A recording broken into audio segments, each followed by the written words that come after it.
Hello everyone, hope everyone is well. Nice to be back on doing the stream again. I Let's go over the market for the remaining of this week. I update everyone in the Telegram that I am not currently running any position. I closed down the few indices positions. I also take a loss on pound cat, so I'll update that in the Telegram channel. You're welcome to take a look at that. So I don't have any current position running, just closed down these few positions, but I think the indices market can still be very good for the upcoming, few days or a week. I still think the bearish market is still possible, and I will be looking at this for the upcoming time. And I think there's a lot of potential on them. So we'll take a look at them more in depth. So before I get started, just want to confirm that the sound is okay. My voice, the sound is not echoing. The quality of the stream on YouTube and TradingView is okay. Can I also just confirm that with you guys? That would be awesome. Thank you.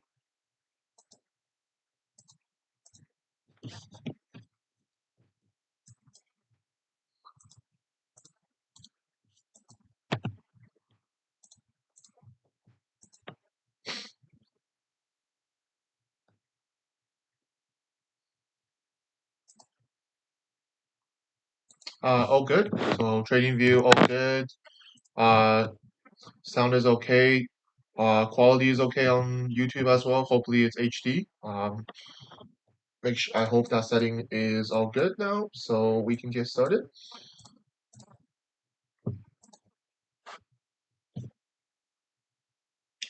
Yeah, so as usual, guys, I'm gonna go over my watch list really quick. It's not too much. It's gonna take about 5-10 minutes or so. Just quickly run through all the pairs that I want to go through, and then I will take a look at all the pairs that you guys want to take a look at. Okay, so if you don't mind being a little bit more, just wait for me to go over my watch list. It's about 10 minutes or so, and we can go over anything that you're looking at for the remaining of the week.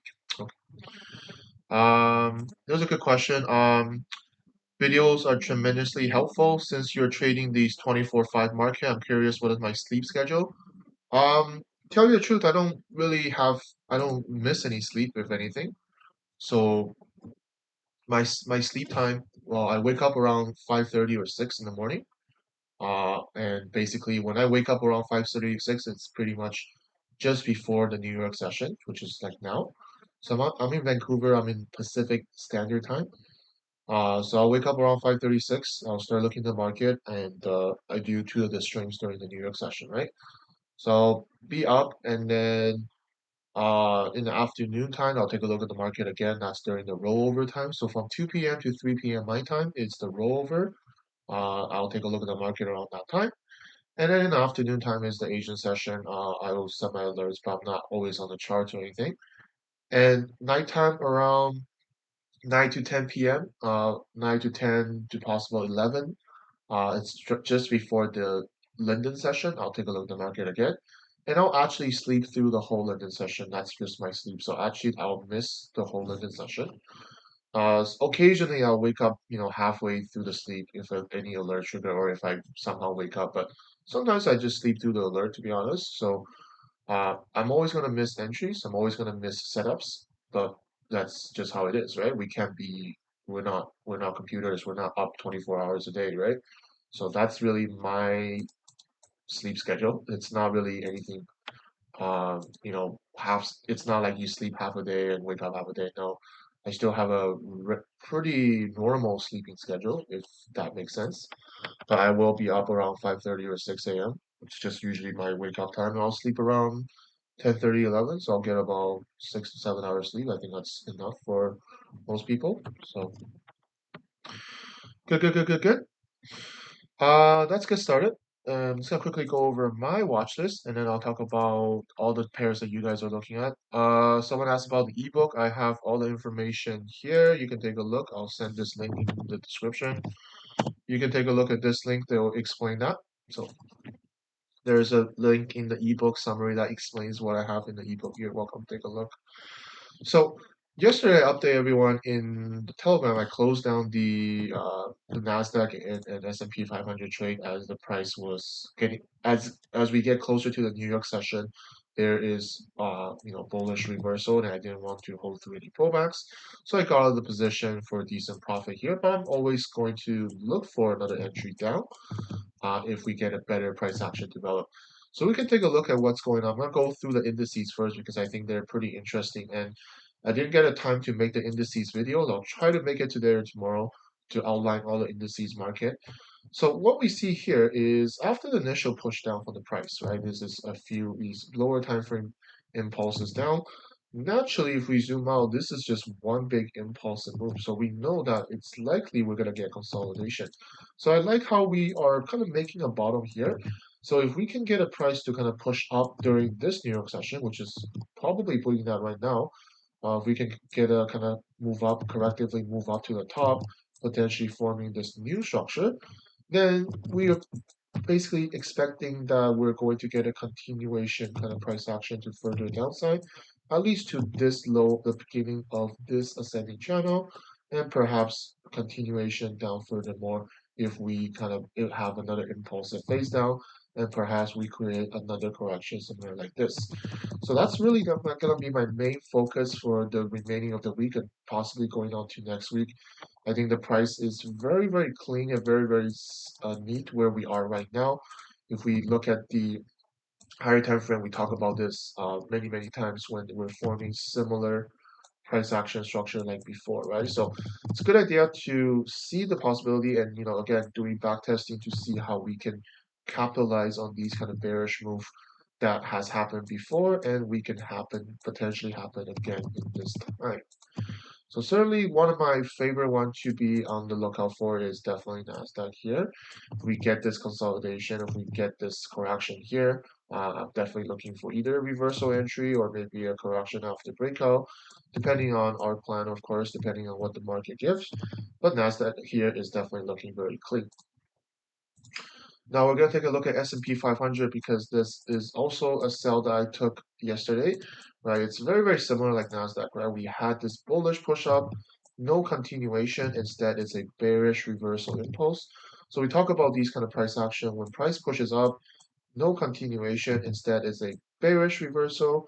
If it's followed by bearish continuation, this type of price action, we talk about this as a reversal impulse, is actually pretty powerful and it plays out a lot of decent time.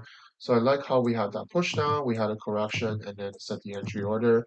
Price push down again, and I set another entry order here during the Asian session, and then just kind of hovering around here. And then during the end of New York session, price kind of start pushing up to the upside here. So I just exit here the second scaling position for break even, and then first I think it's about 2%, 2% somewhere here, and then price is looking like it's developing to a bigger correction. So very similar like Nasdaq.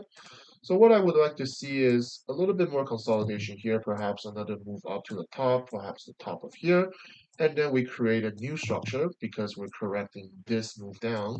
So after this move down, we correct here, then possibility looking for another move down to the low, or same thing if we can break this low and it's the same as Nasdaq if we can continue to the downside because we're seeing similar structure on the higher time frame, right? It's the same structure that we have seen in the past that plays out, and they're looking like very, very clean. We do expect another move down to at least the bottom of the structure. Whether or not it breaks down and continue, but that's obviously later on that we can't predict right away. But I do believe that another push down for the price here is very reasonable, judging by how the price is developing. We have this larger higher time frame structure, few swing high, few swing lows, and looking for a downside with pretty good risk reward, really good enough room for the downside. I think that's very clean. So we'll be on the lookout for this one in remaining of the week or into the next week. Dow Jones here, same idea. Dow Jones is more corrective, as you notice. They're not as impulsive, but you can see on the lower time frame, we still follow a pretty clean kind of bearish kind of trend, right? It's not dropping like straight up like this, but it is pushing down in its own way. So right now we're at the low of this previous kind of ascending channel low. So to me, I think the other two Nasdaq and S&P looks a little bit cleaner. I would prefer price can just break down this previous low here and then continuation after. I think that's still the best way to go. We still have enough room for the downside. And again, if we look at the higher time frame, it is looking pretty clean. Still expecting this down move here if it's going to happen. Again, we're seeing the same structures, right? You're seeing the same kind of ascending kind of channel, ascending kind of structure where it leads to a bearish move down. Now, this is from coronavirus. I don't expect it to drop like this, but I do again expect move to push down to the bottom of the structure here first.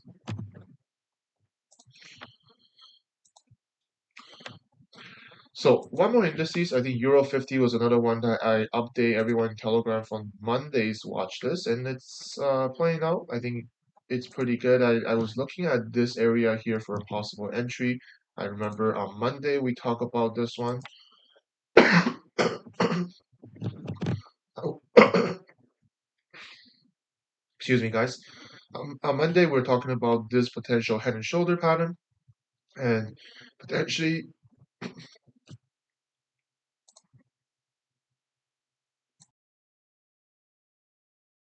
excuse me, guys. On Monday we're talking about the head and shoulder here. And I was kind of looking at this to see if we can get a right shoulder here to push down the price, right? This is on Monday. And the price actually just formed a really quick correction and then start pushing down already. So wasn't able to catch this, but like the overall down move that is happening basically.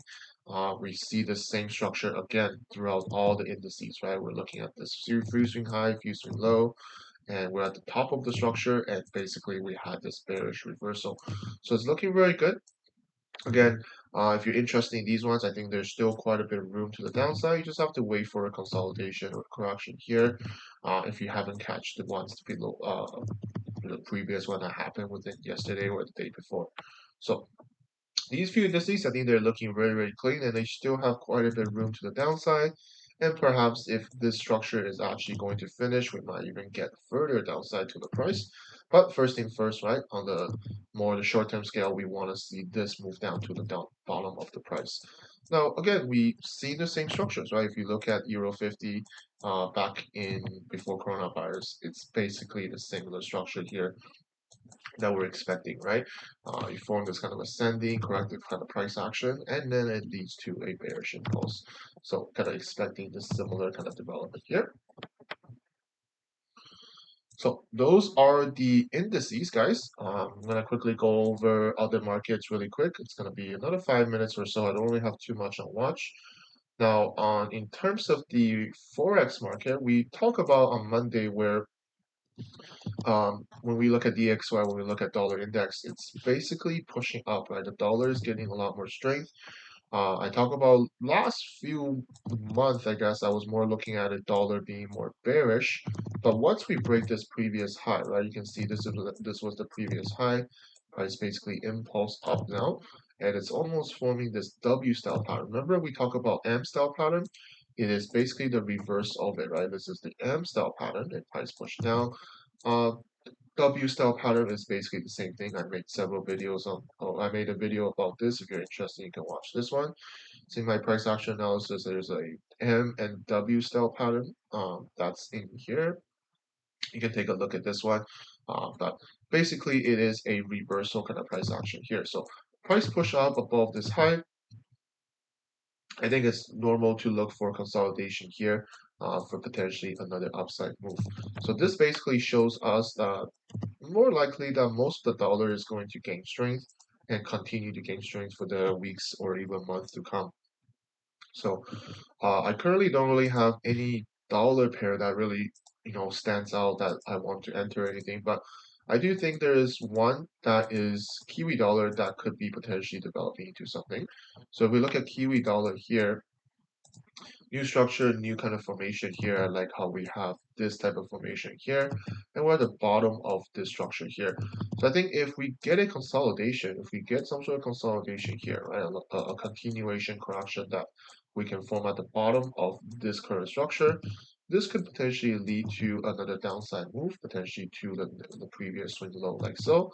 Originally, I think quite a bit of us were more looking at the Kiwi dollar this way, and I was looking at it the similar way as well. I thought that this was a bullish move up, and this could be a correction here, and this can be another move to continue. But this is what we call a pattern separation, right? This is a pattern separation from what was before.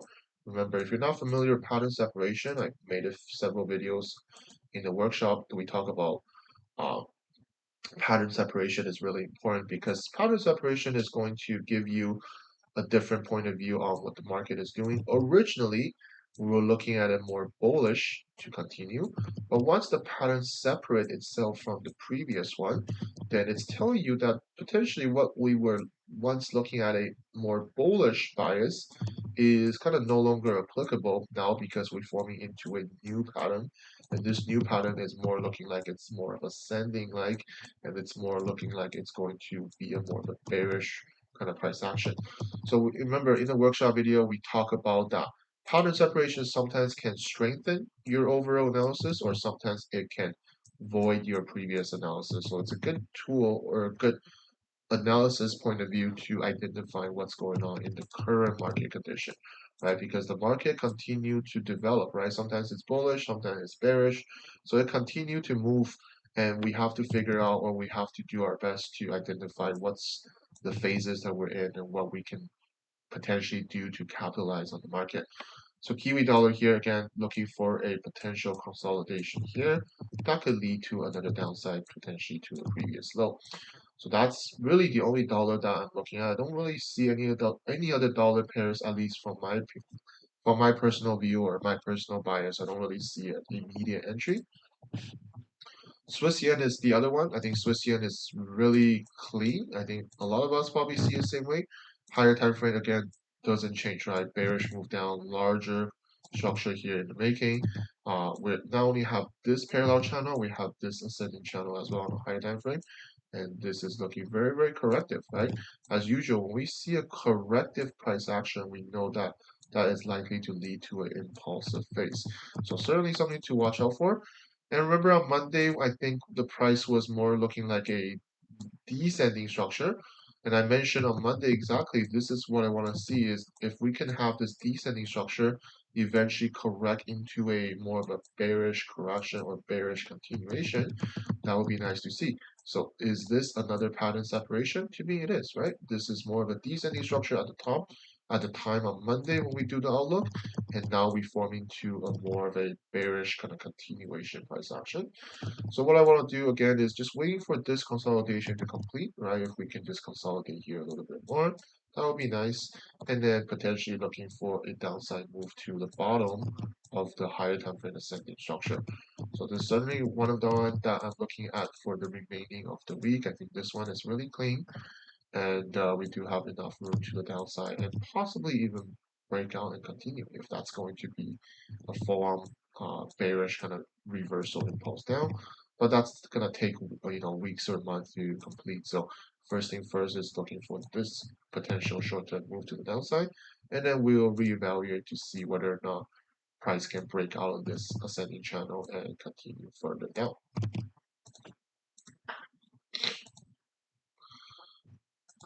Guys, if you're just joining, again, I'm just finishing up my watch list, just a few more pairs, and then I'll go through all the pairs that you guys are looking at. Let's go to commodities here. I update everyone. On Mondays, I was looking at silver and oil to potentially continue. I was looking at oil first to see whether or not we're going to get consolidation here to continue. We did not get that. I think there was some oil news. I don't know if you guys know, or if you guys have more information about it. Somebody told me about there was a oil news that came out, oil news or reserve oil amount or something like that. That might probably is the reason why drive oil going up. Um, Again, originally I was more looking at the downside. I wanted to see if we get a consolidation here to continue, but that did not happen, right? So there's obviously no entry here, and it's kind of not no longer on my watch list if I didn't see that consolidation here to go. Silver was another one that was on my watch originally was to see whether or not this consolidation can finish and perhaps break up and followed by a lower time frame correction. I was looking at this potential entry if it's going to happen. Unfortunately, that did not. I think the dollar ended up pushing silver and gold down a little bit more, and didn't really see the upside move to happen, and didn't really get an entry here. Now that it pushes down, I'm kind of no longer really interested for now. This is more looking like that we're going to get another bearish consolidation here to potentially pushing down, perhaps even forming a head and shoulder here, and then at the top here, basically a lower time frame double top, and we form into a head and shoulder and push down, right? So that kind of voids kind of what I see on the higher time frame. So what I really want to see on the higher time frame is price basically push down and then reverse up. We did get the push down, which is the first line, and then I originally really want to see another move up, at least to the top here, but that did not happen. So no longer interested in silver as of now, but I'll see if it's going to develop into something like this, and then look to see if there's going to be another sell entry to the downside. So that's silver. The only one I'm really looking at is corn, right? I think some of you guys are also looking at corn. We talked about corn a few times, and I was looking at the larger overall structure pushing to the upside, and this is a overall bullish continuation, right? And we have this breakout, and I really want to see this area to develop something like this, right? Something a little bit bigger kind of price, a little bit bigger correction, because you can see how this moved down from the price. We form into this consolidation, and then it leads to another downside.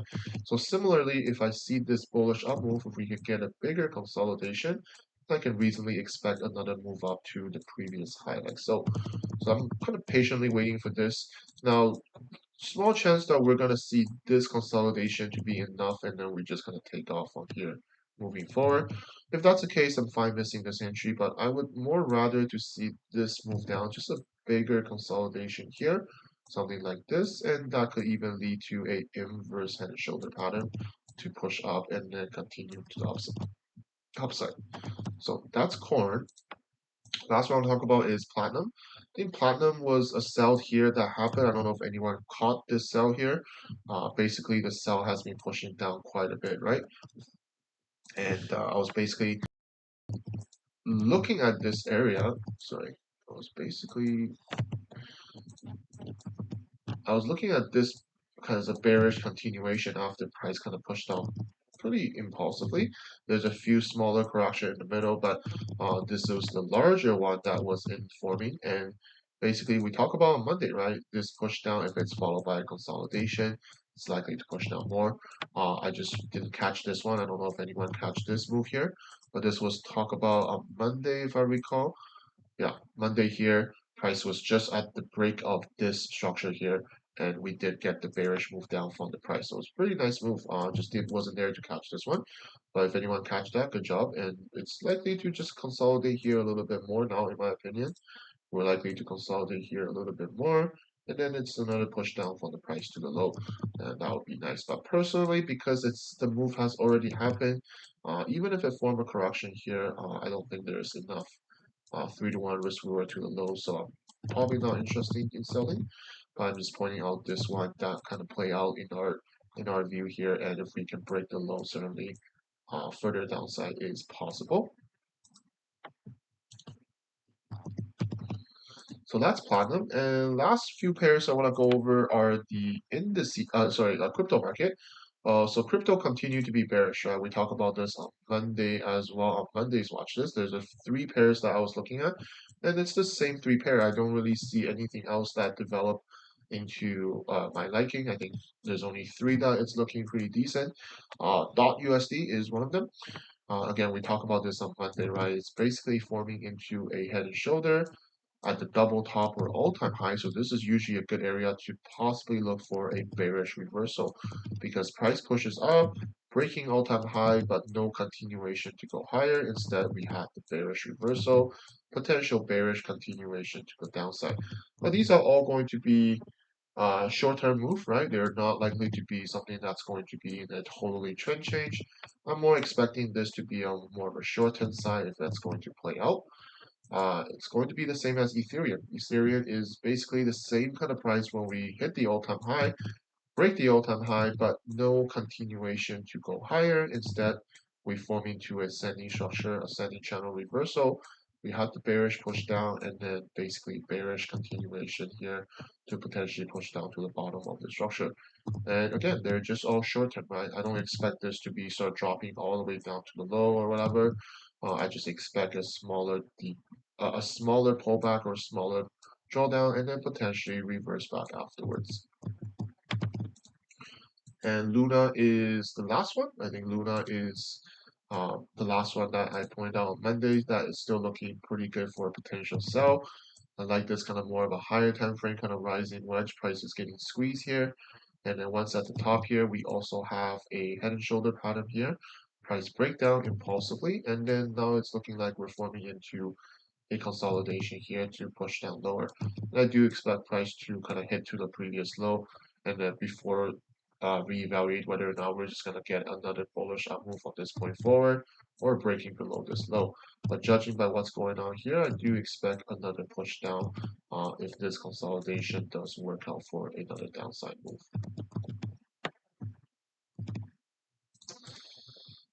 All right, everyone. So that is basically on my watch list. So all my watch lists again, post in Telegram. You're welcome to follow up on those, but not too much on my watch. Again, just $1 pair, 1 yen pairs. Not too much on commodity, just on corn, and then my focus are still going to be the indices market for the remaining of the week. So I finished my watch list now, guys. So sorry it took a little bit longer, but let me know what you're looking at for the week remaining.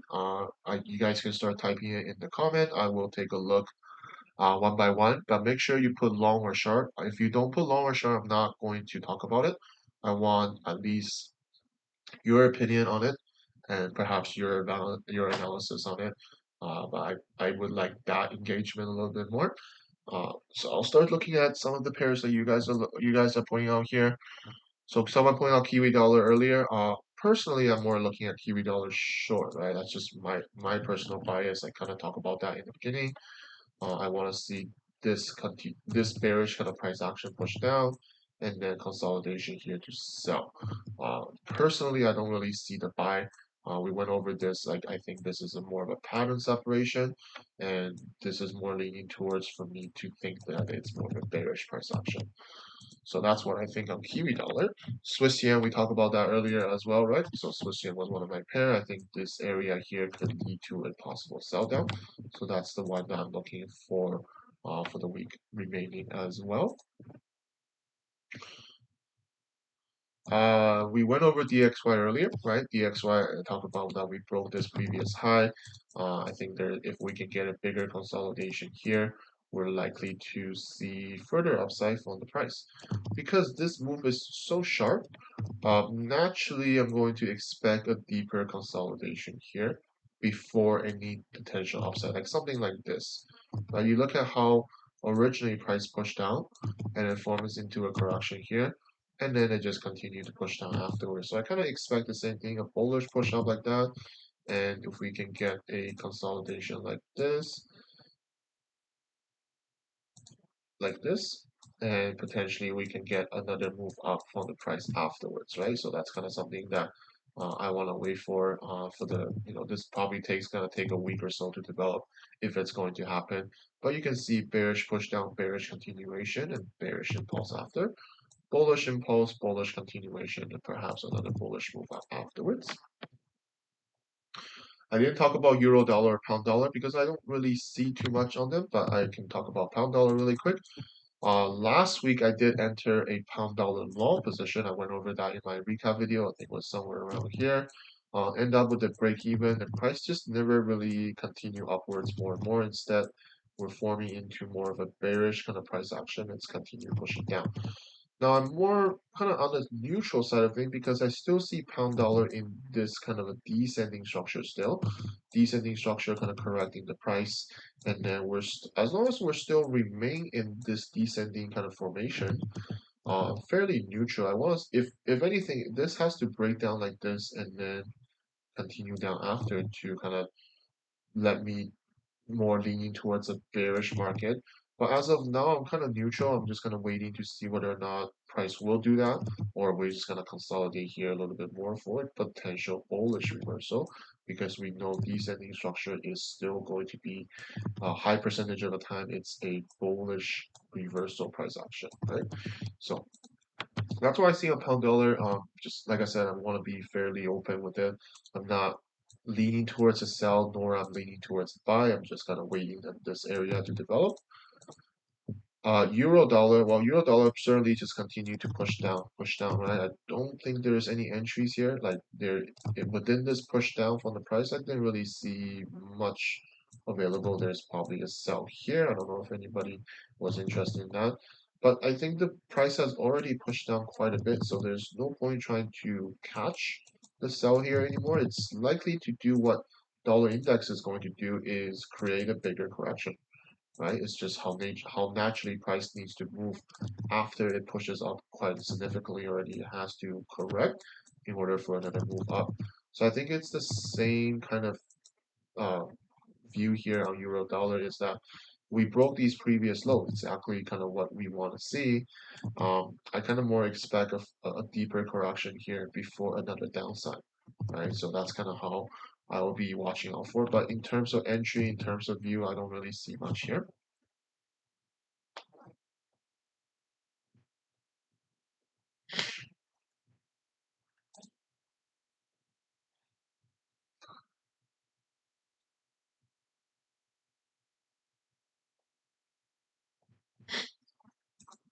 So let's look at a few pairs. I see a bunch of pair here. Aussie Swiss or Kiwi Swiss long. This is one of those where it's kind of more leaning towards me to change a view here. So let's talk about Kiwi Swiss here first. Well, if we look at the overall price, we can see that before we're more leaning towards a Kiwi Swiss continuation, right? This is kind of what we've been seeing here. A potential push up, correct, push up, correct. Now, there's a few possibility of looking at this. Now, I'm just pointing out the difference here so everyone can see is that this is certainly a bullish move, right? A bullish correction here for potential upside. And I think last few weeks I've been looking at it more like this, right? Bullish push up, correct, bullish push up, correct, and possibly breakout incorrect. But there's another possibility of seeing this as well, more of a separation. Again, is we didn't really see the bullish move up that we want to see after finish this correction. You can see all these previous bigger correction, once they finish, they push up, they follow correction, and they continue higher. It's like a very clean kind of impulsive phase. But we're not getting that here, even after this long of a consolidation. So this to me is a little bit more tricky. I think there is a little bit more patience here is needed here, because you can basically argue both way, right? You can argue that this can be a bullish move up, correct, bullish move up, correct, and potentially another bullish move up. Or I can argue that this can be a pattern separation from the previous pattern here, and this could be a more of a bearish reversal, and then we're pushing down here. And judging by if this side of the correction, doesn't break up and continue higher, and if this kind of continue breaking even this low now, then we are not likely to see the bullish up move, because this is basically telling you that what was once looking more bullish is kind of changing into a more of a bearish move down. If this continue to drop down like this, then perhaps we're going to see more push down from the price. So all that considered is I'm not really looking for buy or sell. I just think this area in general is a little bit tricky, and it's not as black and white as some of the other pairs that we usually to see, right? So I'm going to be fairly neutral on this one, and think Aussie Swiss is similarly the same idea, even more leaning towards a bearish kind of view, because again, originally we're looking at bullish up move, bullish correction, and bullish up move, right? This is pretty clean price action we talk about in this formation as well, bullish push up. This is all pretty standard, right? After a larger correction, price push up, correct, push up, correct, push up, right? It's a very clean impulsive move after the, the the continuation price action here. And we all were expecting the same here, but it just never pushed up. At one point, we're looking at this as a head and shoulder pattern, and it did really play out. It pushes up. But once it reached about this, or it didn't even reach this high, and we start having this kind of reversal. So what was once looking like an inverse head and shoulder to continue, now is looking like it's going to form into a head and shoulder and then reverse down, right? And you can kind of look at it the same way as how I draw the Aussie Kiwi Swiss price action. So this can be the new structure that it's making. This was the previous structure, right? So a lot of pattern separation here from the price, right? So this is more in-depth, this is more advanced, right? Or usually we're gonna see similarly like impulse, correction, impulse, right? But the market is not always going to give you this kind of textbook simple way of developing. We basically, to me, this is more of a expanding structure, and then now we're leaning towards this structure here, right? Pattern separation here, and now it's pushing down. Potentially, this is a new bearish consolidation to push down lower, right? So personally, I'm more leaning towards the bearish side of it because we just don't really see the bullish up move anymore after from this point of view, right? We push up and there's no continuation, right? So that's why I'm more leaning towards a downside rather than an upside at this current development here.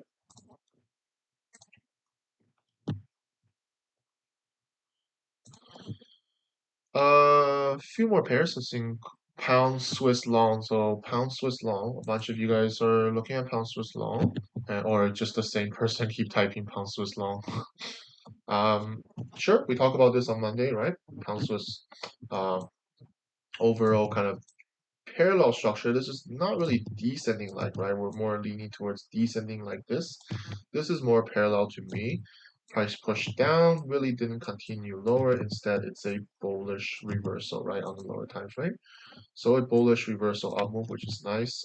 If this is going to be a bullish continuation, then perhaps another upside here is good, judging by where you want to target, probably this previous high. And I remember if on Monday, I think we talked about that. If then this move pushes the upside, this is probably where you take profit unless price breaks up and continue, right? Because we have seen this kind of push up a few times, but they never really, break above or break out of this current structure here. So this can just be another move up and basically just a larger structure that's forming right now, right? This is basically what's happening here. And that's pretty much it, right? Because this push up to the upside, this is potentially where you want to take profit. And depending on your stop loss, I don't know how you want to try to catch this, but probably just about less than 3 to 1 or so if anything, right? So if that fits your plan, I think it's fun. But just remember that you're trading while in a consolidation that may or may not finish and may have another move down afterwards. So you have to, accept or have a good management way to take profit if it's going to reverse down, or hold on to the trade if it's going to break out afterwards, right? So, but personally, I'm personally not looking to enter this, but I think if this fits your plan, then go ahead to do so.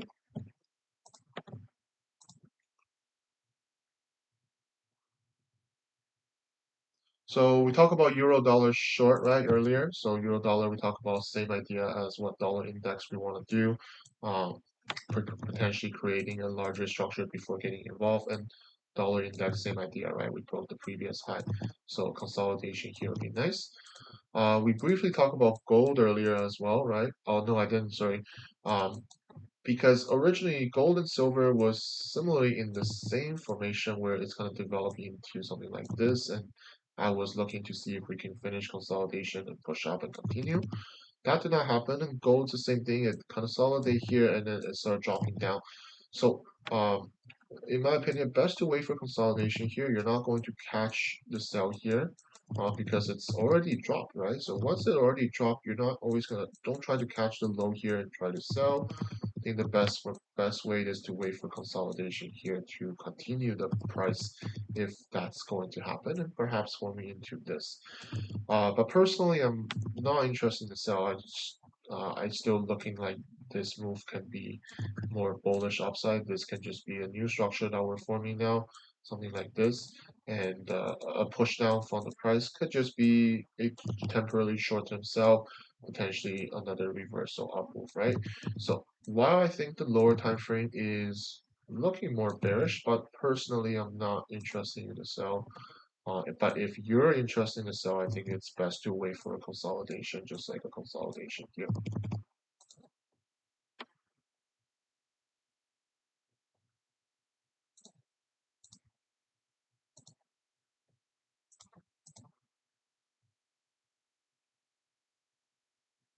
So, pound Aussie long. Yeah, I do. I kind of look at the same thing as well. I think pound Aussie, when we see the bearish push down for the price, and originally I thought this could be a continuation to go down lower. Instead, it looks like it's almost like a reversal price action. Now we push up, we break above the high here, and we're forming into a consolidation here as well. So bullish move up, potential bullish continuation. I think it's looking pretty clean for it on the upside. The only, I guess, downside or the one that's stopping me from entering anything is just because the overall price on the higher time frame still look rather bearish to me rather than a bullish up move. And if you guys been following me, you'll hear me talk about I don't usually want to trade against the higher time frame momentum. I always want to trade with the higher time frame momentum. It's just one of my plan or one of my criteria that I like to work on.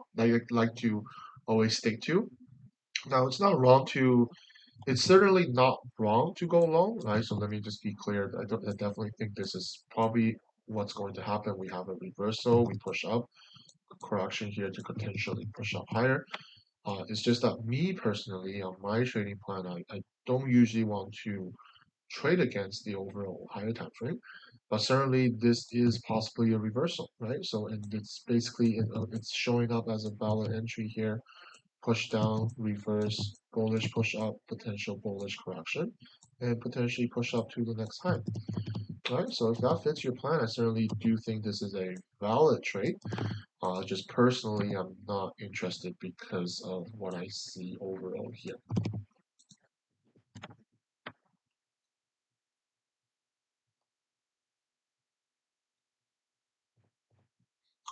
Eurocad. Let's take a look at Eurocad. So Eurocad, someone long bottom from yeah. So kind of looking at this is where the bottom level is, right? This is the previous low on the higher time frame. If we look at what's going on here, well, we want to see what's really going to develop here. I'm not really seeing a right away immediate reversal. I think this is an area where price is likely to be stalling here.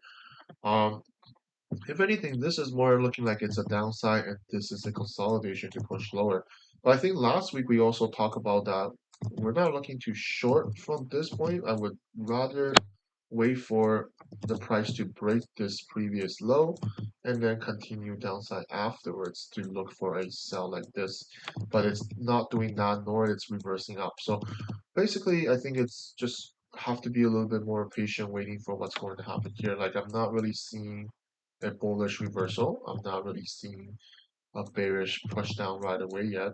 Preferably another a strong breakdown from this previous low and then continuation after would confirm the more downside.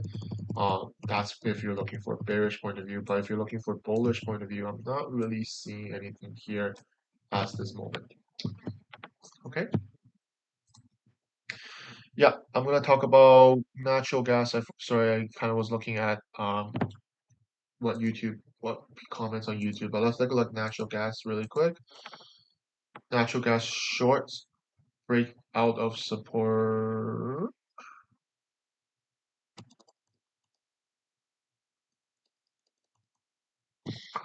Not really understand what you mean, but I think natural gas is more looking for long rather than short. I think that's what you meant. If I look at the higher time frame, we basically completed this 10 to 12 year descending or parallel channel structure, right? We basically have a clean impulse out of the structure here. And to me, it's just looking for consolidation here, right? This is basically a impulse to break and potential consolidation here for another upside in a long-term scale. And they're not likely to move fast, right? You gotta understand this is what natural gas is. It's going to take weeks or months to develop the right price action from a commodity side of point of view. And I just like how we break the descending structure. We push to the upside. The only thing that I need to be worried about is this previous high, right? The price hasn't break this previous high. But I think if we get a consolidation here, right, maybe a little bit more consolidation here for a couple of weeks here, then we're forming into more of a bullish continuation because this was an overall bullish impulsive move. If we can finish consolidation here, I do agree another upside here is very possible. So that is natural gas.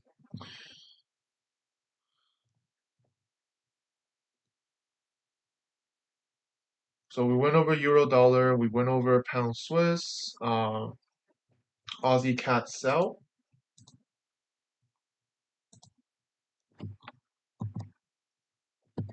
So originally, I'm more looking at this as a descending structure here for a potential up move, but my only criteria is price has to impulsively break out of the structure here first and continue, right? That is my plan if price develop into that. If it doesn't develop into that, I'm fairly more on the neutral side. I can see why some of you guys may be looking at it more sell. Potentially, this can be a correction here to go lower. But I feel like this is more of a consolidation phase rather than anything, right? This is more of a consolidation. We hit this previous low, and price really isn't breaking above below this low yet. Preferably, price can just push down like this and then form another consolidation. Then perhaps this is more leaning towards the downside after price develop into something like this. But before then, it kind of looked like this is the previous low prices just not really breaking into. And if we're looking at the overall price here, we had that rising wedge. And I actually think the bearish move down has pretty much finished at this given moment. Unless, of course, like I mentioned, if we just kind of impulsively break and the continuation to the downside after. And if we look at the higher time frame here, this is basically where the price is just chilling here. It's not really moving up and down too much at this given moment.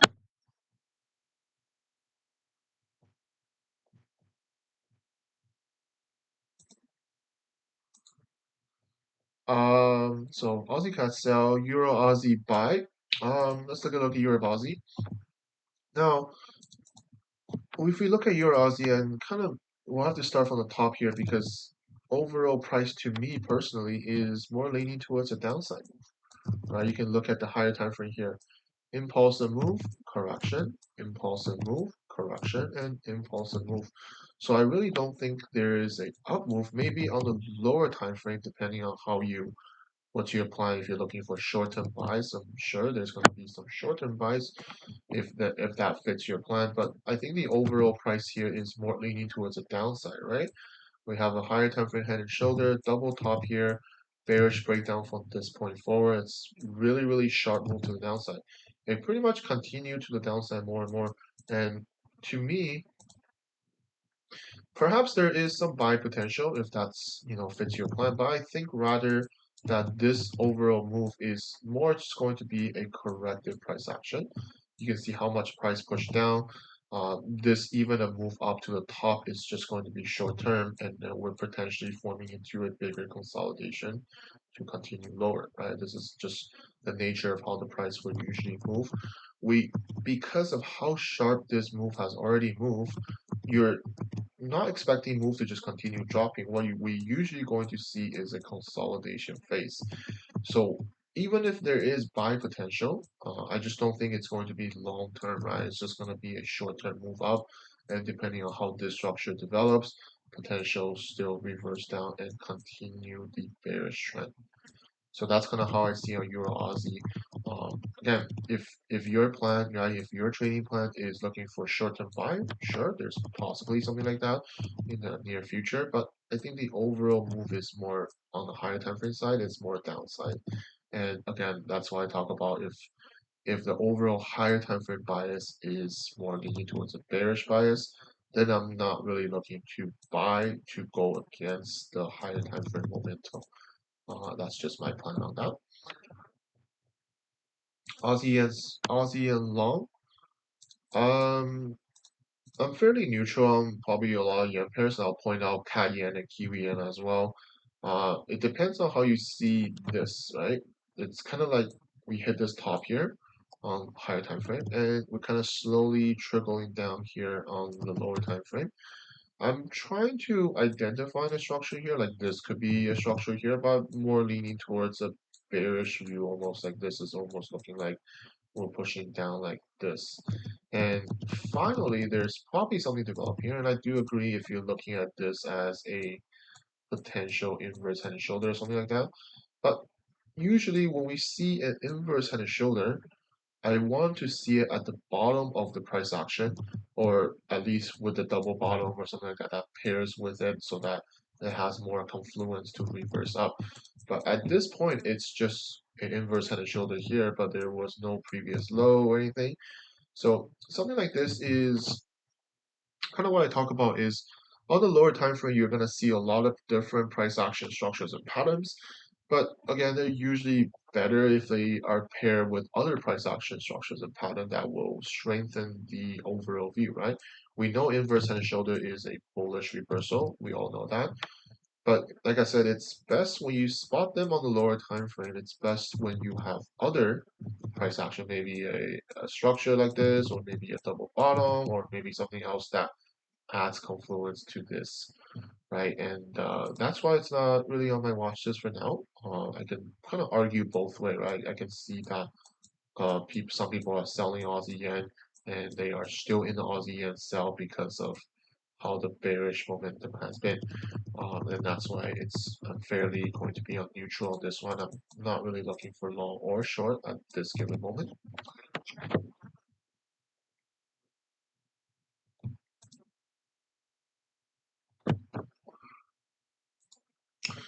Let's continue here. Aussie dollar short.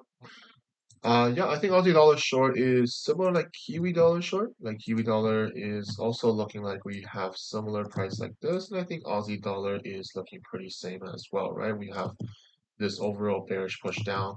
Originally, I was looking at this as a inverse head and shoulder pattern to push up higher. We did get this push up to the top here, but we just didn't really continue. I remember some of us were in this buy here. They pushed to the upside, and I was looking to see whether or not we're going to break out of this structure here, but it just never did. Instead, we broke this high and then we start reversing down already. So what was once looking bullish kind of no longer look bullish to me personally. It's more leaning towards a sell now after this push down, right? So it's going to be the same kind of formation that I kind of expect, like Kiwi Dollar, if it's consolidated here to push down, then it's going to be similar price action like Kiwi Dollar here. So I do agree the overall kind of bias to me is more leaning towards a downside move. I think a consolidation here would be nice to continue the low down to another low here from the previous low here.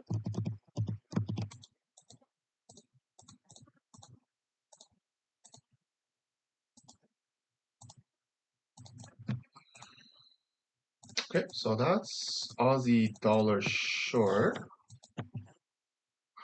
We went over gold many times already, right? Not really looking for long or short, and definitely not looking for long. If you see how sharp the price has dropped, right? Like we don't really see an immediate bullish reversal right away. So I think trying to go long here is like catching a falling knife, right? So to speak. When a knife is like falling, I'm not gonna put my hands here trying to catch it, right? It's just how a fundamental aspect of it. Like if you want to go long, you have to wait for the price to at least give you some sort of reversal price action. At this given moment, there is really no bullish reversal up move yet, right? There is no bullish correction. There is no bullish reversal. It just had a sharp move to the downside, right? It's likely to consolidate more to go downside. There is an odd chance that we're gonna get descending structures or bullish reversal structures, but either or, they haven't formed anything yet. So definitely not going to buy or sell until price develop a little bit more here.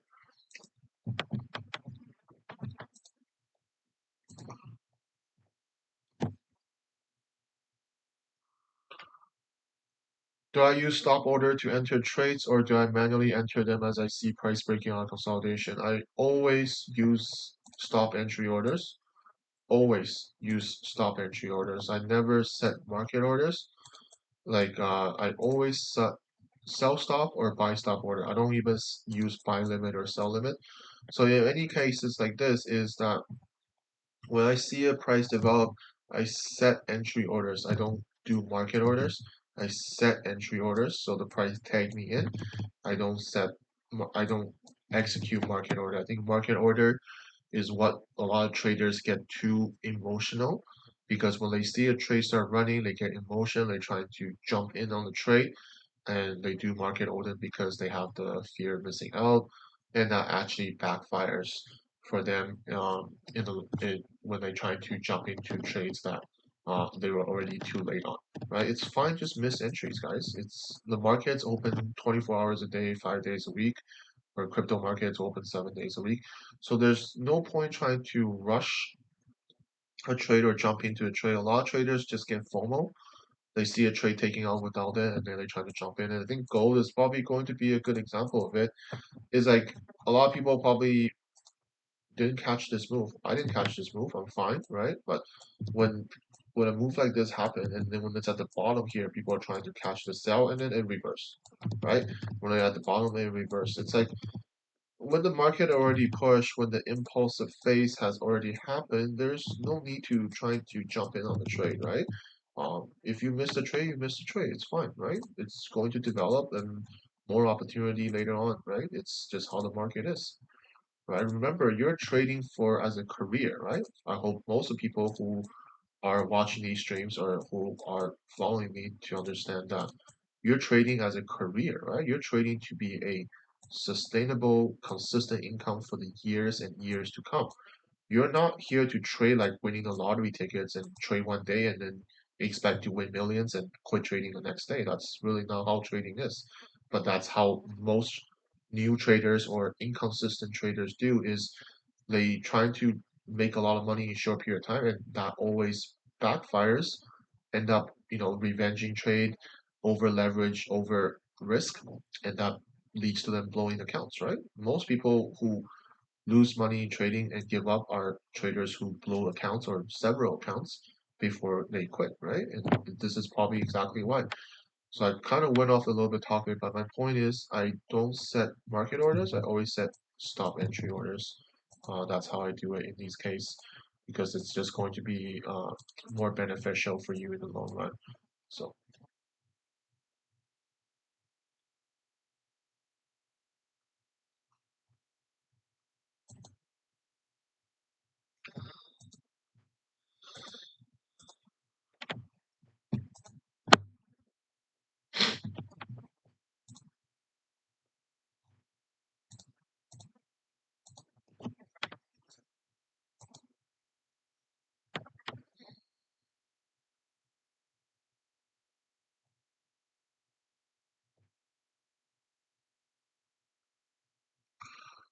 I went over Aussie Cat Sell Henry. I don't think you were there to watch it. I went over Aussie Cat already. So dollar cat short. Um, so let's look at dollar cat here, and it's an interesting one, I think. Originally, if you guys remember, I was looking for a sell here. I took a sell here and took a loss here. I think was beginning of beginning of November, I think. And price gonna just continue pushing up and up and up. Now, there's a few way of looking at this. If you're looking for sell, sure. I think if I look at the lower time frame here, it looks like that there is something developing here. It looks like there is a immediate sell here. If that fits your plan to enter, depending on your stop loss, whatever, how much risk you're looking for, that's totally up to you, of course. Um, it's just that I don't really see a previous high. Like I would prefer a double top here or something like that, like potentially reaching this high here, and a little bit more structure here would be nice. Like I don't really see here, I don't even think this is more of a sanding structure or anything, depending on how you see this. But this potentially is at the high here. We already move up quite significantly. So a pullback or some sort of short-term reversal is possible. And I do think that's a potential here. It's just that I think this move up is quite sharp. Like I would prefer maybe a little bit more structure here, maybe a ascending structure like this, or just a little bit more consolidation here to show you that the bullish move is potentially finished and we might get this bearish reversal. Right, and that's probably the only thing that is a little bit holding me back from, looking at this one. I just think this overall move is quite short, right? And I would think that this was going to reach to the high or reach to the high of this general area before a possible sell. But if we look at the lower time frame, sure, there is some potential here, right? And if that's something that fits your plan, sure. I don't know where your target might be, maybe the previous low or previous low, depending on your strategy or plan, of course. But uh, personally, I'm going to leave this one. I think I want to see a little bit more developed in maybe this area here.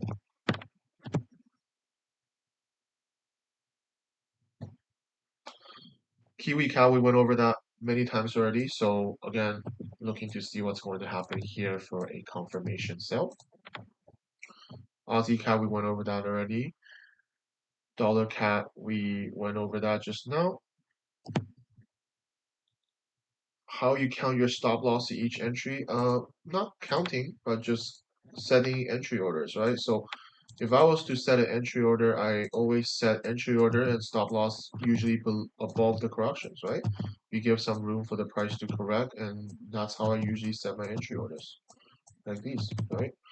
So S&P 500, same idea. Set the entry order, set the stop loss above. There was a correction here. Set the entry order, set the stop loss above, right? Um, there's a trade I took for a loss on pound cat. Same thing, right? Like I set the entry order here, set the stop loss below, and that's how I set the stop loss, right? I always cover the low of the correction. That's usually how I do it. And basically, my entry is calculate the stop loss first rather than target. I think a lot of newer traders do it differently. They try to figure out how much profit they can make, and then they adjust their stop loss according to their profit. I think that's not really a sustainable way. It might be their plan, but it's not a sustainable way. I always make sure my stop loss covers whatever I want to cover first before figuring out how much profit I can make. Right? That's just a more consistency approach, more about protect your account. Right? Remember, guys, if you don't have an account, you can't trade. Right? So think about how many times other people tell you that they blow their trading accounts, or maybe you yourself that blow several trading accounts. And this is why, right? You're gonna have a trading account to trade. You can't, over risk and then have tighter stop loss, expect massive return, and end up taking you all every single trade, right? So,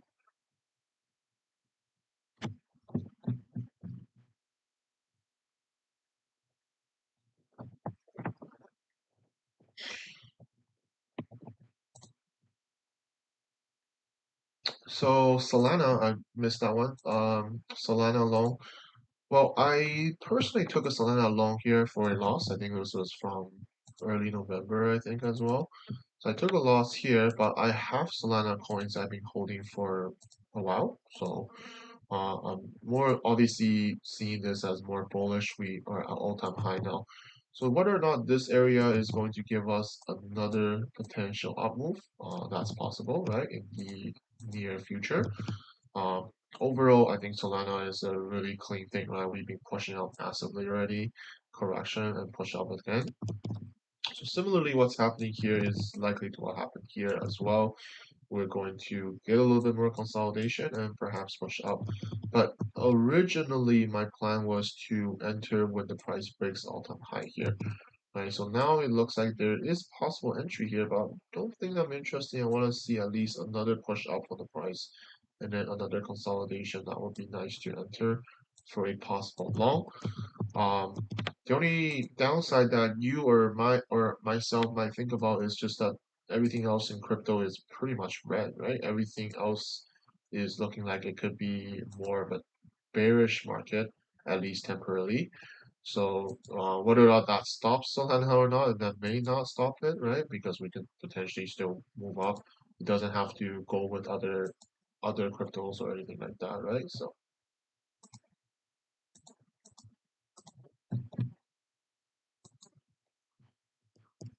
I went over Kiwi Dollar many times, right? So again, I'm just looking at this overall price. I want to see what's going to happen here.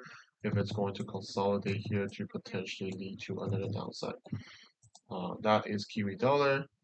DEX 30, I don't talk about that. That's an interesting one. So When we look at DEX, well, I'll talk about Euro 50 first because they're basically the similar structure, right? Euro 50, we talked about this on Monday, price pushes down, kind of follow exactly what we point out here. It's just this was a quick bearish continuation, so I wasn't there to catch this one. But if you look at DEX, it's basically the same thing, right? You have this correction here. If we zoom out, we're in the higher time frame consolidation. This is very clean. This is similar like Euro 50, right? And if we zoom out here, um, similarly, we're seeing the similar development like before COVID time as well, right? We like these higher time frame structure, especially when they're at the top of the overall price, and this is where we are right now. So a possible sell here, I think that's very reasonable.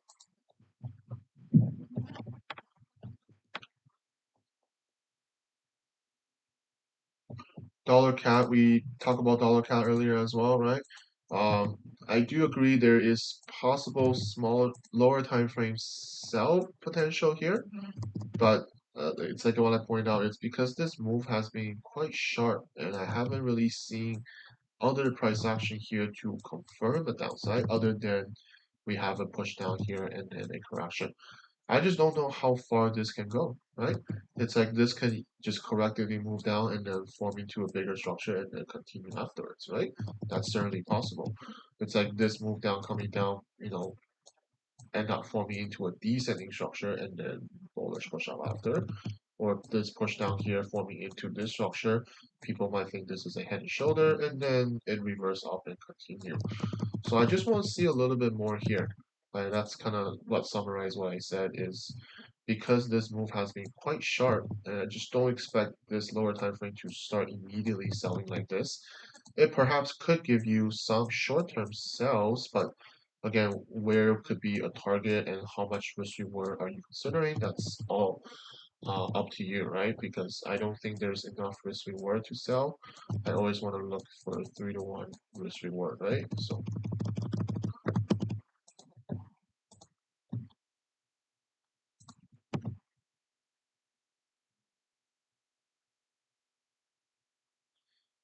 new to the channel. Thank you for great analysis. What day do you do these streams? I usually do them Monday and Wednesday, New York session time. So Monday, Wednesday, 15 o'clock GMT is where I usually do these market outlook, uh, market update, things like that.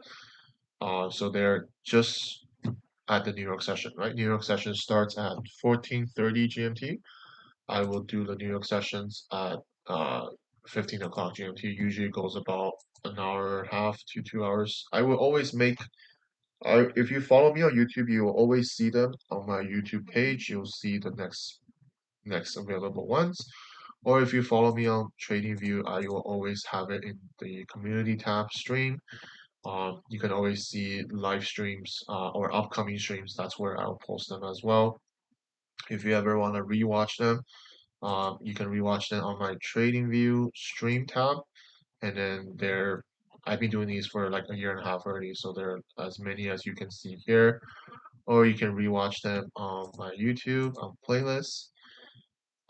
Midweek market update is the one we are in right now, so I've been doing them for many times. And the weekly outlook, I've been doing them again. I've been doing them for about consistently for a year and a half now, so they're all here. If you want to rewatch them, or if you missed the live one, you can watch them again on different platforms. Give me advice on creating a small amount of trading. I don't know about what do you mean by small amount of trading plan? You mean a trading plan in general, or what do you mean by that? I made videos about this on trading plan. If you're interested, I think it's in Intro to Trading. How to make a trading plan. Here, what is a trading plan and what to include in there? Everybody's trading plan is different, so there's nothing for you to copy. It's actually what makes sense for you, right? You need to come up with uh, your own plan. It's like a journal or it's like a book, right? Everybody have it differently, right? You should have several different topics or ideas on that. Um, Usually what I do is, and it varies across the people, right? You don't have to do it the same way. Usually what I have in the trading plan goals, changes, trading checklists, quotes, experience, criteria, management. I think this is what I have on there. And in this video, you will learn all that. But basically, you talk about your checklist, right? What you have on the checklist, what's your past experience that you want to remember, what is your go-to setup criteria, things like that. What is your management side of things, right? Like how you want to manage your trades, etc. Right? These are what you should have in your trading plan. So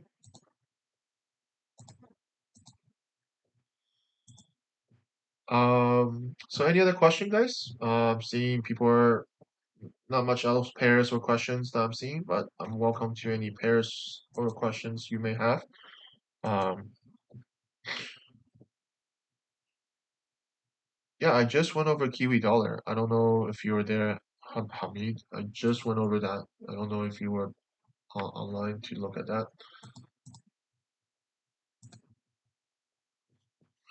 Euro pound sell.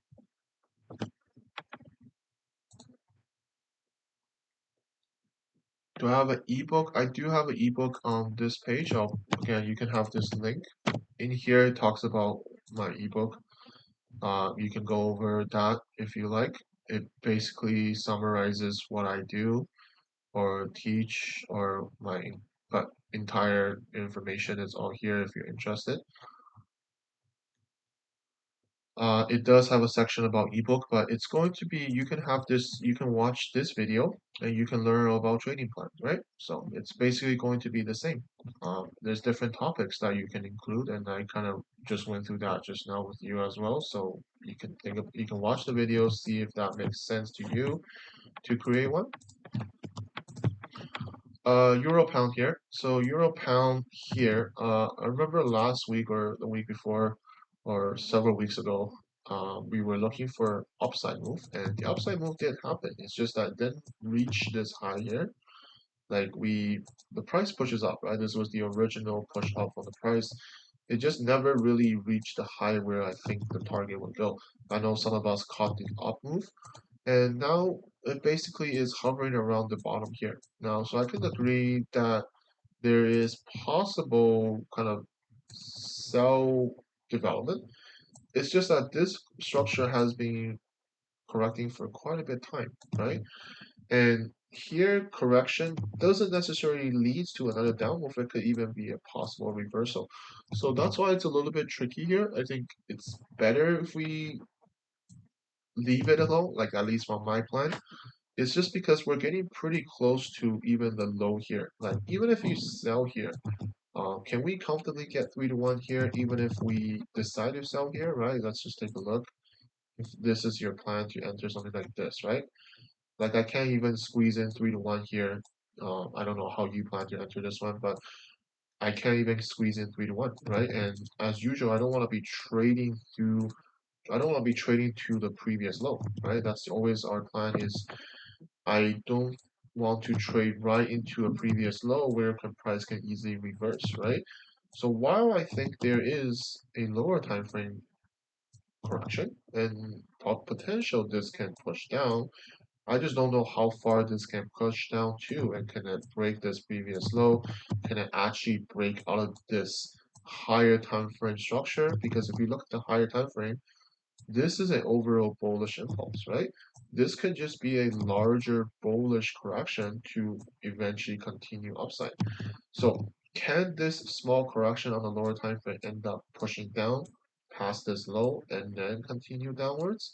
It's going to be tough, right? Just because it's going against the higher time frame momentum, and we could easily hit this low here and then not continue lower and then reverse up. So that's really why I'm not interested here personally, and I don't think there's enough risk reward personally as well. So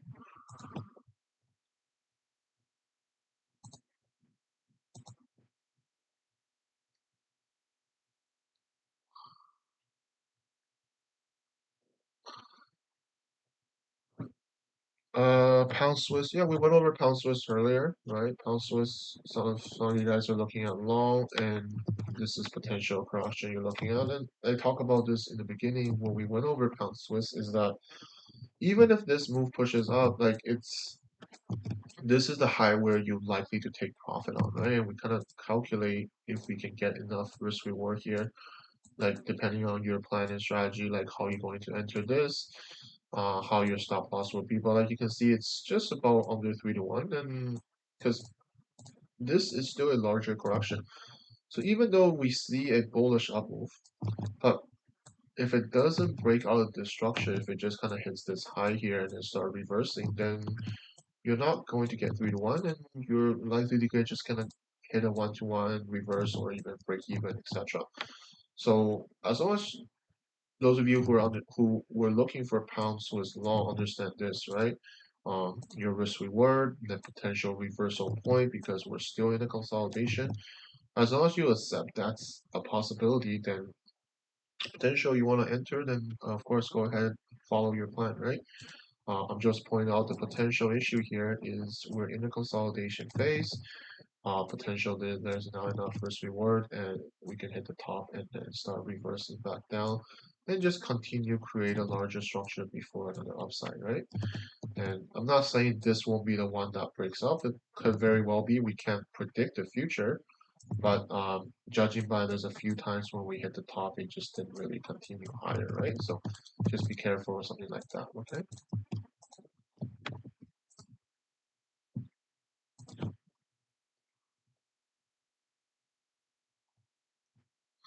How do I deal with emotion when trading? That's a good question. I have a bunch of psychology video if you're interested. Watch these videos if you're interested. I have a few advisors who are struggling for trading, deal with losses or consecutive losses, motivation, dealing with losing month, things like that. I think that's all fairly normal.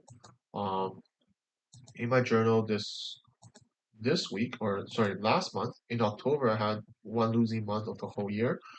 But it's pretty normal, right, guys? You have to understand trading is normal to have losing month or a losing period. It's just how it is. I'm looking to make a video about treating trading as a business. You have to understand most business don't make profit every month. You're not like Amazon or something or Tesla where they make money every month.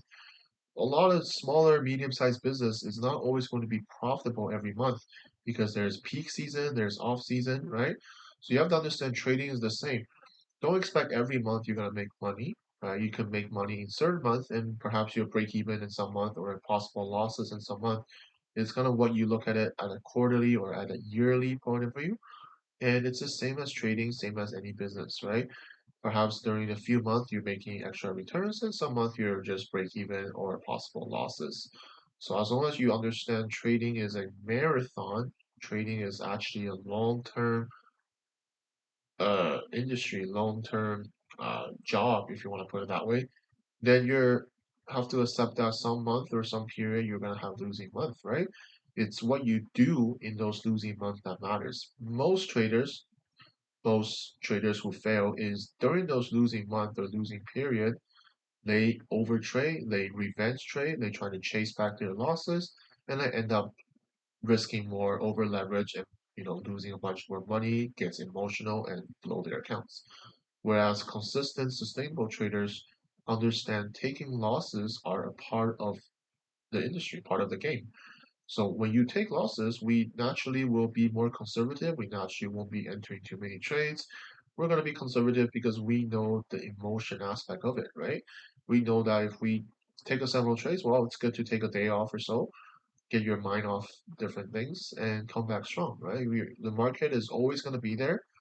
Um, the market is always going to be there, even if you take a week off, right? So a lot of people just think like, oh, if I don't trade today, if I don't enter today, the market is going to be gone without me. Well, it's not going to be gone, right? The market is always going to be here for you to enter when you're ready.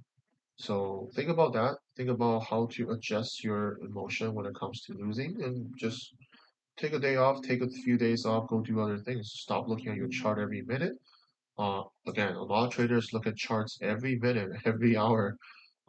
It's not gonna change the outcome of the trade. Would you guys agree, right?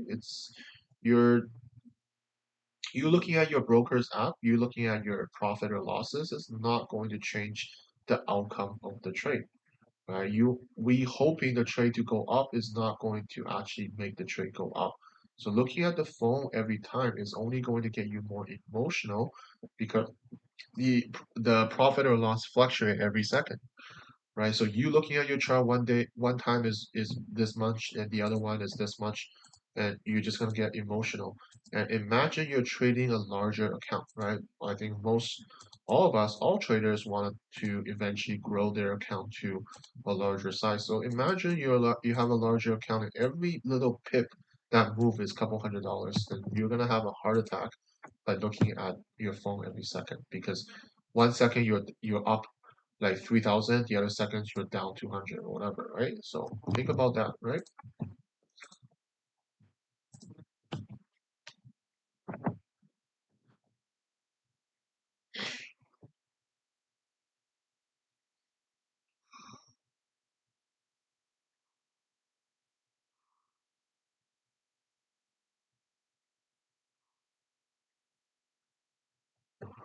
Um, Only talk about pairs that if you guys point long or short, right? So um, the pound yen is probably interesting because it's in this formation where if we zoom out here on the higher time frame, there's a potential double top here, right? Price is kind of chilling or sort of correcting in this formation. You can see that few swing high, few swing low, price is pushing down here, and I don't know if this is going to be a correction to continue lower, or it's just more going to be a more consolidation. So I'm not really leaning towards buy or sell, to be honest. I would say if we can break down and then continue, then that would be nice to see further downside. But it's not really an entry that I will take at this moment because this is in the middle of the consolidation, right? I don't like to trade while we're in the middle of the consolidation. We're either going to be entering at the top or ending at the bottom, or if the price breaks out or break up, that's a better entry rather than in the middle of the consolidation.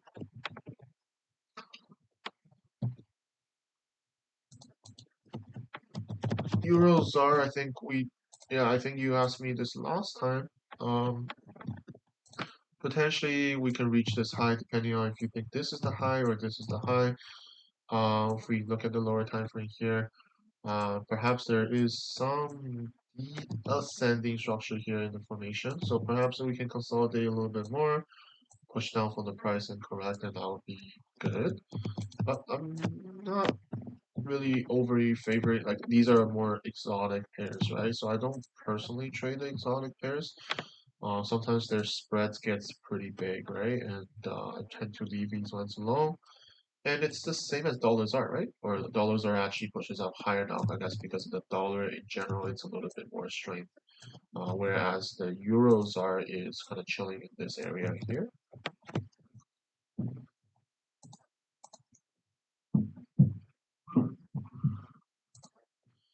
Yen basket short. I forgot what what do you call that? The symbol. What's the symbol for yen basket short? JP1 basket.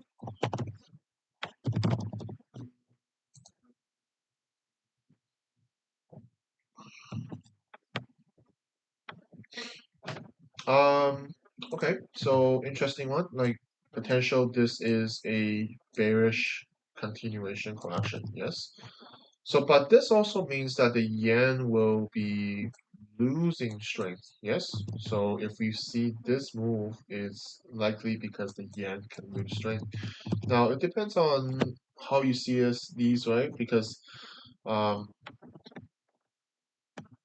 I think there is another one.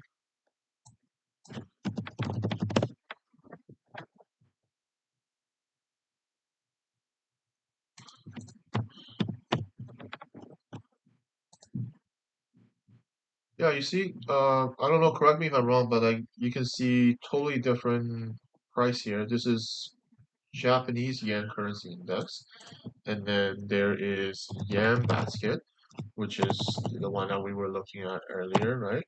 Yen basket. JPY basket. Okay. Like these are totally different price, right? So if I'm looking at yen basket, if this is the one you're talking about, then sure, this looks like a more bearish kind of price. And it looks like if we can push down here and then consolidate, this looks like a head and shoulder, right? So there's a possibility here. If you're waiting for that to develop, sure. But you can see how I just look at two different yen kind of index or basket, whatever you want to call. This one looks like this, the other one looks totally different, right? So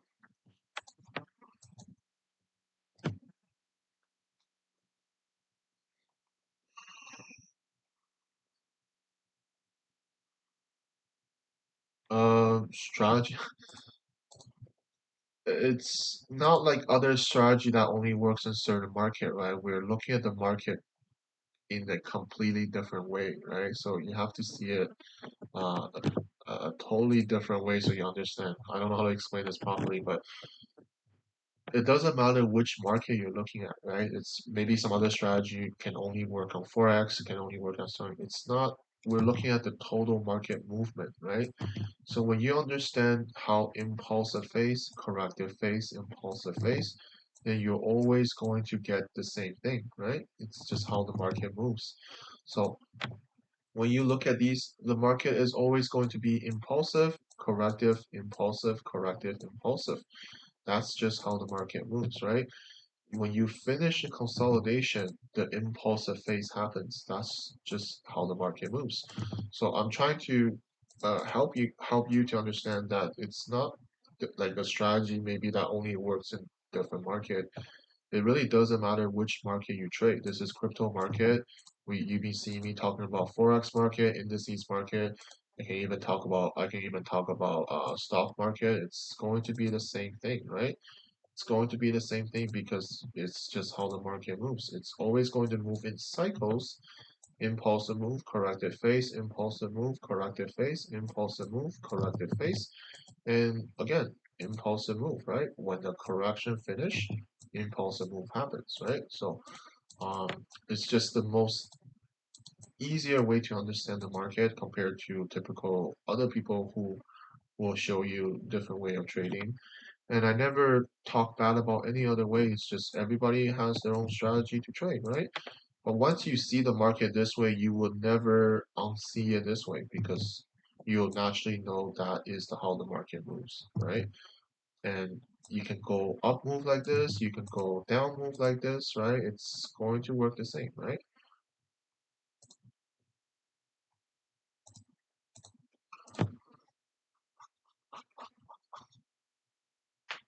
Yeah, I'm just making a point. I hope you don't take it wrong. I'm just pointing out, all I'm trying to point out is the market moves. It doesn't matter which market you're looking at, right? It matters how the price develop, right? When the impulsive move finish, correction phase happen. A correction can lead to another impulse or a reversal, which in this case, it is a reversal up move, right? Because we finish a consolidation, price push up, correct, and we push up again, right? So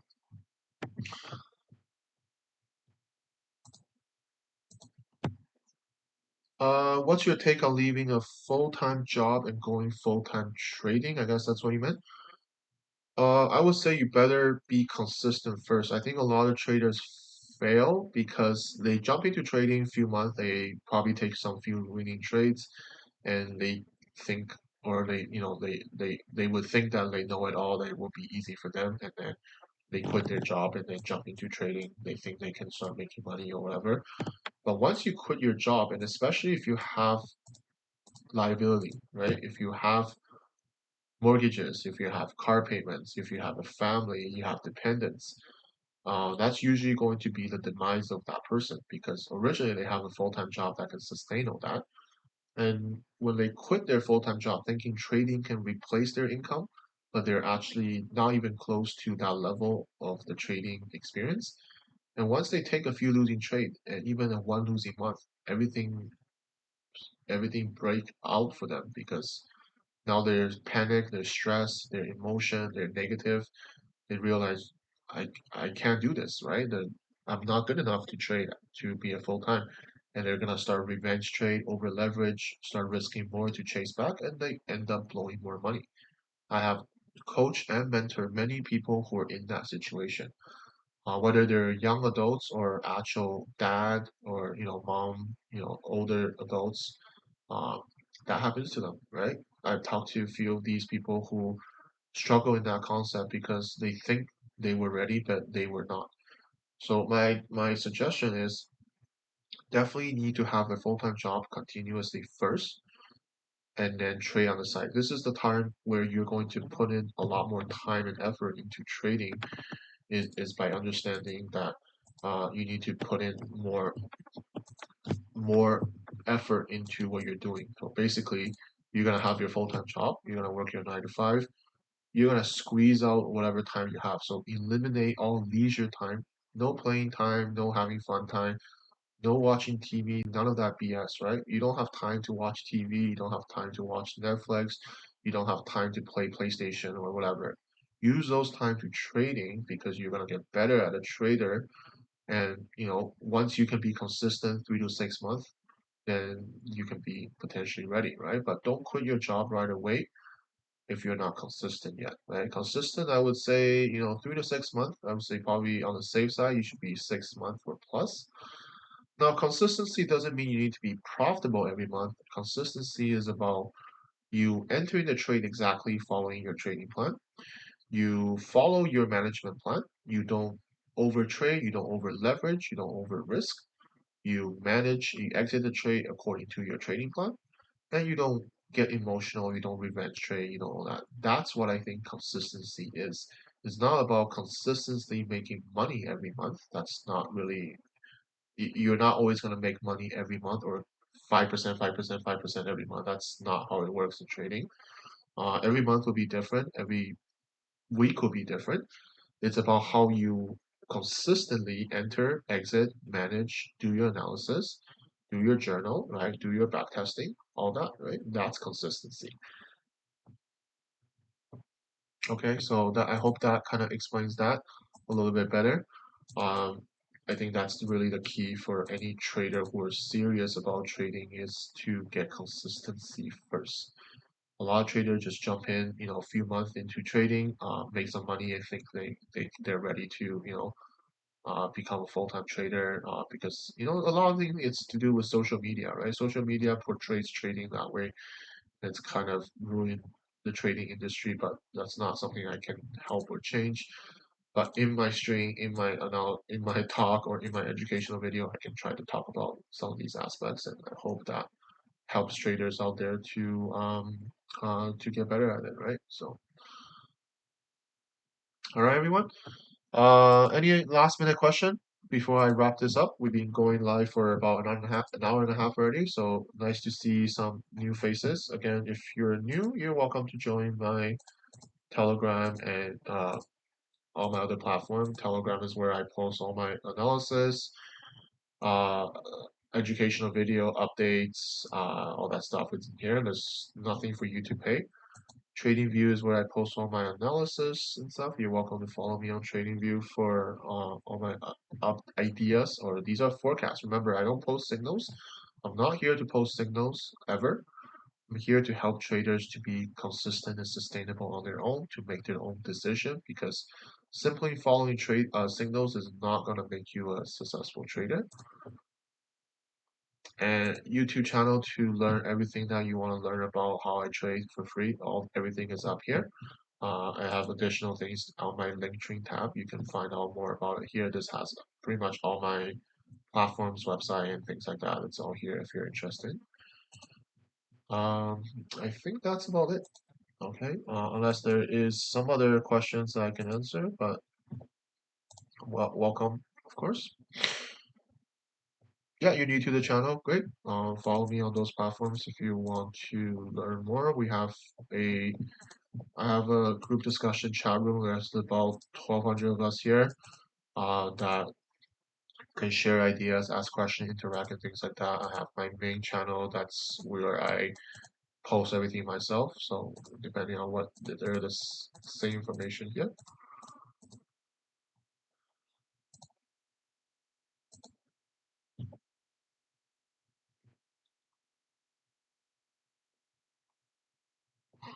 So To wrap it up, Kiwi, it's not Kiwi, Nasdaq is pushing up kind of expected, kind of exactly what I expected, right? In the beginning of our session, we talked about this move up, which is good.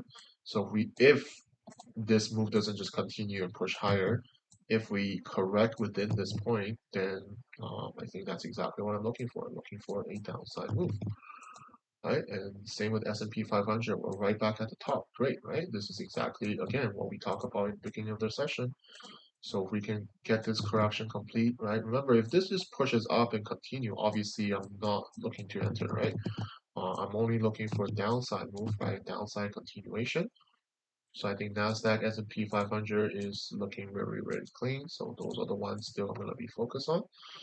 And Dow Jones has been moving down. It's just moving down, not as sharp as I would like to see, but once we break this low, perhaps we could see further momentum to the downside, and that would be nice to see as well. So,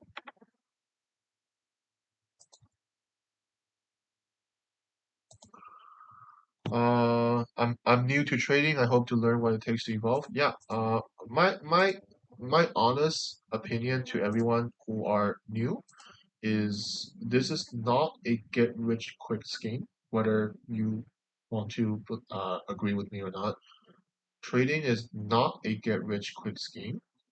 Social media portrays this way. Scammers and fakers are going to portray it this way because they want to sell you things. They want to make money off you. They're going to say something along the line with, if you buy this from me, you're going to get rich, right? This is the percentage I'm making return. And most of them are fake. Most of them are just showing you a demo account. Most of them are just trying to show you some Photoshop result and trying to get you to buy into them. So we have to be smarter than falling into scams and fakers that way, right? In today's age, social media, internet, do not believe everything you see is true, right? Anybody can go rent a Ferrari and say that's their Ferrari and pretend that they make all that from trading. It's really not how it is, right, guys? So be smarter, be more realistic about results. Understand trading is not a get rich quick scheme. It takes years of effort and time to get better. I'm in 8 years in trading. Next year in January is gonna be my ninth year in trading, and I'm still learning and growing every day. Right? Don't ever stop. Don't ever think that you know it all because that's when you fail when you think you know it all. Even till this day, I can still make mistakes. I can still get emotion from time to time, but I am much, much, much better at dealing with them than my year one or year two in trading, right? That's really the difference of it. If you ask me, do I stay absolutely emotionless when I lose a trade? That's every trade I lose a few $1,000s. Well, yeah, of course I get, of course you will feel something if your account is bigger, right? But the point is you're better at adjusting to it. You're better at handling it. You're better at controlling your mindset and emotion, and that's what a trader does, right? If a smaller account that you have right now is you don't feel emotion, well, you should, because when you grow your account to bigger size or when you trade for some prop firms in the future, well, you should feel that emotion when you lose, right? Because that's just the nature of it. But learn to cope with it, learn to deal with it is how you're going to be sustainable in the long run, right? Remember, 90 to 95% traders fail. Remember this, this is a stat, right? Statistic. Most of those fakers and scammers will never tell you this because they don't want you to not buy whatever they're selling. But I'll tell you the actual fact is they say 90 to 95% traders fail. So if you want to be in that 5% who succeed, you must put in more time and effort more than the 95% traders out there. So remember this quote. If you want to be successful in that 5% who actually succeed in trading, you need to put in more effort and time than the other 95% traders in order to be successful. Okay?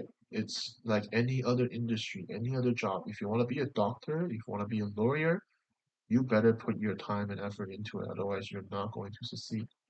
And it's the same as trading. It's not some get rich quick. You don't just buy someone's course or someone's book or someone's signal and you become rich. That's not how it works.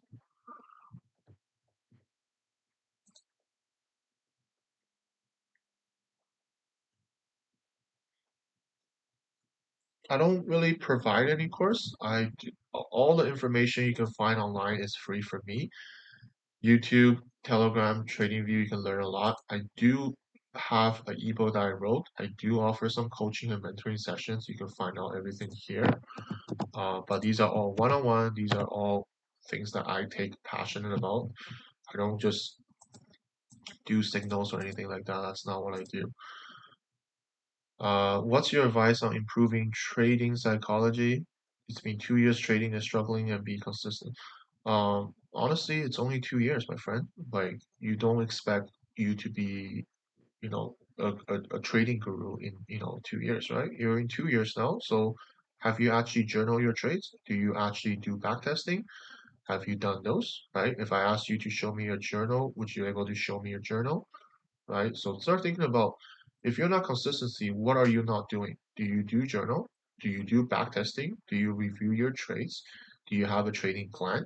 Do you have a management plan when it comes to when your trade is live, when you're entering trades? Do you have a management plan?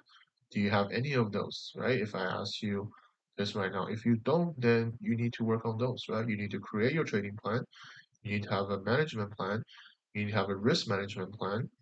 You need to journal every single trade, whether win or losses, every single one of your trades, right? We talk about this as a key factor of why traders fail. It's they don't journal their trades. Journal every single trades like exactly how well, you don't have to do it exactly how I do it, but journal your trades, winning or losing, every single month like this, every single one of them. So when you can review it, you need to review every single trade, every single position, write down, screenshot, explain what you did, etc. This is how you're gonna get as a better trader and do it every single month, whether you win, whether you lose. It's for your own benefit, right? Winning, losing, results, explain your situation, explain your how you what your trade is, explain every single thing, and you need to review it. You don't just write it and don't look at it after, read it, right? If you're interested, all these journal are in my tab. You can watch, you can read them, and you can construct your own journal, right? This is how you're gonna get better as a trader. So ask yourself if you're doing these. If you're not, well, then you should, right? Because it's not something that's a rocket science, right? It's like doing homework, right? You do homework so you get better at that subject. And now you're doing journal so you can be a better trader. It's simple as that, right? So remember that and then work on that and then review it, right? Talk to someone, find a mentor, find a coach, or find someone who's more experienced to go through these with you. They can potentially help you. You don't have to do it with me. I'm not selling you anything. I'm not trying to get you into me. You can easily find other coaches or mentor out there who are successful and realistic and go to them as well and review that with them, right?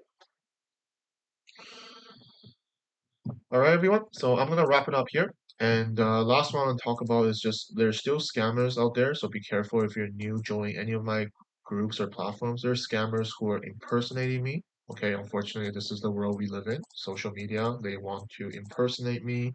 They want to message you to try to sell you things. I would never offer you anything like signals or subscription or things to join for money. I would never message you for any account management. I would never ask you to do anything, right? So be careful. I would never message you first. That's the point. If you message me, of course I'll answer, but I would never message you first for no reason. So any messages coming from me is a potential scammer. Only answer from my official platforms on Telegram or on other various platforms. Only answer or inquire to me on these official platforms. Any other ones are going to be fake and scam. Fortunately, when you are doing well, people trying to copy you to scam. Unfortunately, that's not something I can stop. So you will be aware of that, okay? And going to wrap it up here now, guys. So nice to see you guys all. I will be trying to do a index video, maybe indices video maybe tomorrow, but I'll do a recap video on the weekend as I do. I recap video about all the trades that I took every week. So this week I only enter Nasdaq two position here. S&P 500 two position here, and then I took a loss here on pound cat, and that's about it. Only three positions this week. We'll see how the remaining couple days goes. And that's about it. And then next week I will do Monday market outlook. Same time, New York session, 15 o'clock GMT. So if you're interested, you can watch me again on Monday. All right. So,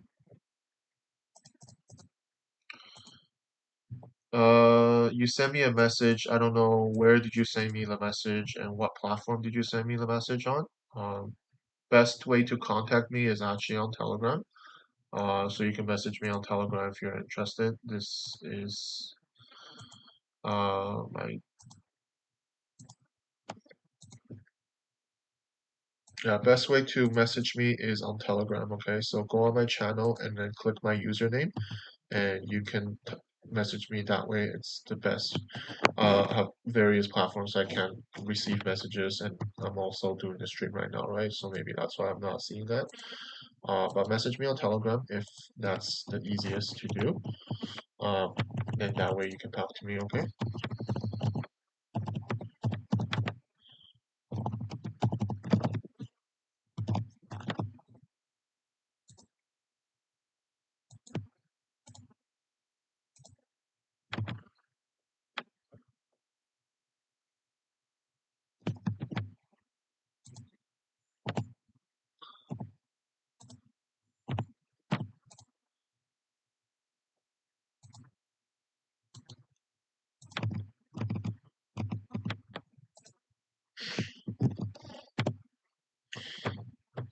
All right. So wrapping up here, guys. So thank you very much for joining this stream for the market update, and I will see you guys all on Monday, market outlook on New York session. So thank you very much and take care, everyone.